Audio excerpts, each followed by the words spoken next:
higher up the chain where I can make decisions without having to ask like three different managers, then I'd be down. Just turns out the position wasn't such a good fit for me. Really? Yeah, yeah, it was. Did I ever tell you the story? I went and I was union chair for 1 year, for a whole term for my whole unit. Wow, no, I didn't know that. Yeah, it was. There was some cool stuff, but the majority was just like it wasn't my cup of tea, man. It was a pain in the ass. Hmm. Sometimes things don't seem what they are, right? Yeah, Until you get to it. and the thing is, it's not. It wasn't a difficult job. What made it difficult was just a lot of people had a lot of expectations of change on me all of a sudden. Because yeah, it was quite a bit of pressure, and there was dealing with like certain people that didn't know about boundaries. Yeah. Like they would call me any time of the day or night to ask me a question. Not good. They're like, "Oh, but it's your job." I'm like, "Job, job. Can you show me my job description for this volunteer position?" I hate when people say that.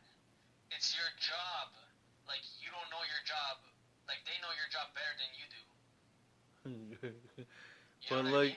it it was fun. It was fun. I got to go to conferences and chat with some really cool people that have been on like higher levels in the industry, like counselors, program developers, directors, people like that, and it was an amazing experience. Wow. Right? I got to go to a political rally. I saw a lot of politicians there. I'm sure you recognize the name Judy Scuro. Yep. I've heard that name. She was there for sure, and there were a bunch of other like MPPs and stuff like that, and they were all talking to us since we're all like unionists, and they were saying like, you tell us what helps. So it was a great chat. It was a great chat. We got to talk about different topics or issues that different industries have, unionized industries, I guess, right? What do you think about the, like, sometimes I feel like that what goes wrong in terms of, like, just about the mental health aspect overall. It's just that, like, when law enforcement and police come and, like, they get calls to go to these places where they are dealing with someone that has mental health issues or is, like, addicted to drugs or something, I kind of feel like they treat the person as if it was just a common criminal and they don't think about what that person may be going through or like how to deal with the situation without maybe harming that person. You know what I mean? Because there's so many cases that like where the police comes and that person ends up dying or they get seriously injured because the police was scared, right? Or they of harm coming onto themselves, so they harm that person, right? Without like calling somebody else to come and try to deal with this mental patient, right? That and maybe they're not even aware what they're doing. Do you think Oh, are do you think you that alluding situation is to like Sami Yatim? yeah, do you think that situation is getting better or is it like I still needs really think it's getting better because it's getting filmed, it's getting caught, and they yes, have no it's going choice viral. but to adapt. And I've seen that they've adapted quite well.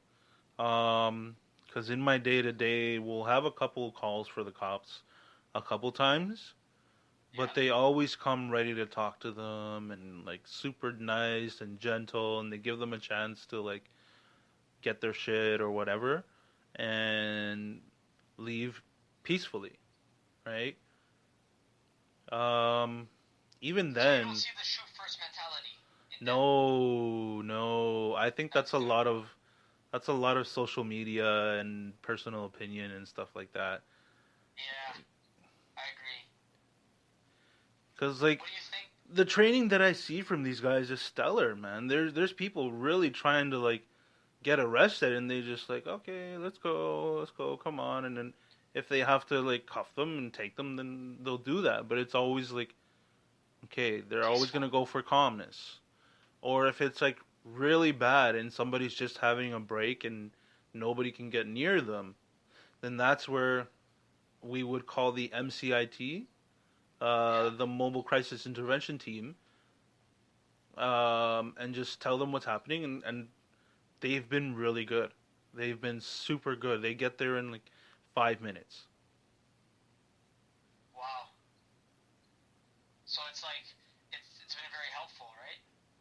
Yeah, yeah. I think if anything, there are services and systems out there. People just need to like find them and use them, and to be able to see, like, or just to know what number to call, right?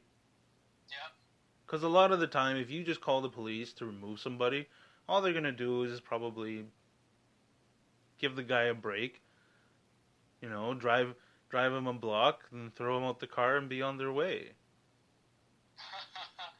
Exactly, and then pretty much not dealing with anything with that person, right? Just trying to avoid the situation.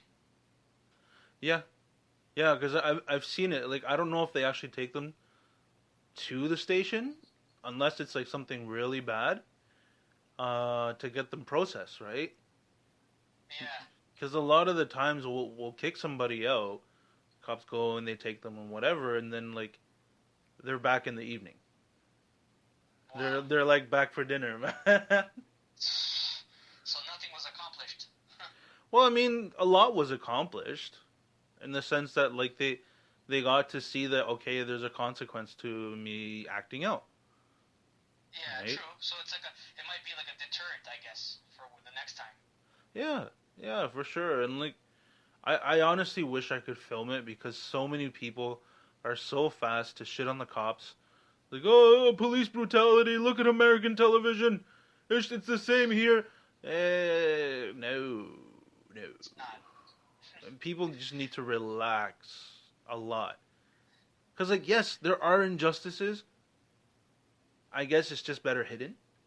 But, Yeah, that's true. I agree with that. yeah, yeah, like, racism here is a whole different flavor, It's more subtle. I mean, a lot of the time it's also like people will just stranger danger you by default. They're like, oh, I don't know you. It's like, oh, okay, whatever. Yeah, exactly. Yeah, you know what? Another one of the things about living here is just that like we're really influenced a lot by what happens in America, right? United States. Yeah, So if something bad is happening there or there's some issue here, someone will automatically try to look for that issue here and say, "Oh, it's try to equate it to that," right? Meanwhile, it's a very although we're neighbors, it's very different, right? Like our culture and their culture, and just the way they think, and the way what's happening there and what's happening here, it's not the same. Even though we speak the same language, you know what I mean? It's very yeah, different. yeah. And like knowing this country's history, the people that I see at the protests are the people that I expect, because it's reflective of who's being oppressed, right? And And I really like that BLM just split that wide open for us in Canada as well because it turned into this opportunity for the natives to speak up. That's been our dirty secret for a long yeah, time, that's that's uh that's a whole another issue, man. right? They've been oppressed here for a very long time, but it's kind of like they're I would say they're Canada's forgotten society, you know, or like not forgotten, but they're not like there's not as much attention put on them as I feel there should be, you know, in terms of their issues and what they go through as a people. Yeah, yeah.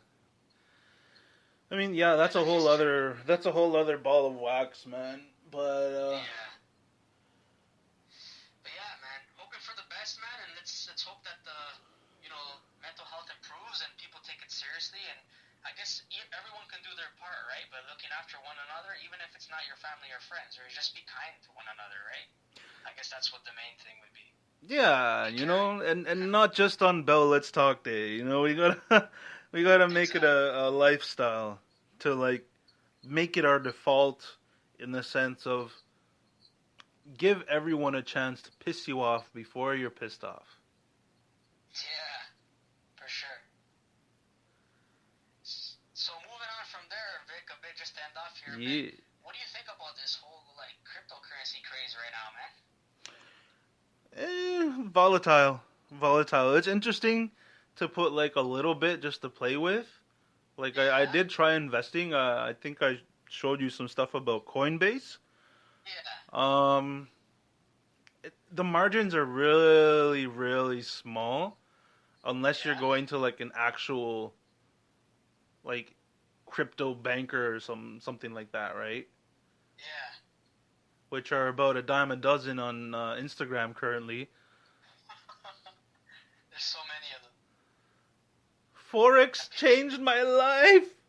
you know, you know what it is, man. The product, it's scary for people, because there's actually people falling for a lot of these things, and like they're not like these people aren't financial advisors, but they're putting all their money in these things, and like they're losing. You know what I mean? Put it this way, man. For me personally, this is what I think about it, man. It's a risk, like anything, right? If you're putting your money in that business and this stock and this currency, whatever, it's a risk, right? If you're willing to take that risk, good on you. But like, I mean, you gotta know that you have a chance to lose that. So maybe put only what you can afford to lose. You know what I mean? Some people are really, really falling for it and taking out loans and putting stuff here. And like, I'm not saying people can't get lucky, because there's people that have gotten rich off of these things as well. But like, you gotta know like what you can handle. You know what I mean? Some people can't handle like the prices going up and down. Like they want more balance, right? More stability in their life or with their investments. Yeah, for sure, for sure. I feel like whoever wants to invest might as well just like speak to a financial planner. Because I think that's what I'm gonna do. Yep. I think pretty soon, maybe later this year, I'll be in a position to start putting cash away. Be it for either investing in like stocks, bonds, whatever. I already have like an RSP going. Uh, but yeah, man, it's good to get all that shit started. Even if you're putting in pennies or dollars a day, whatever.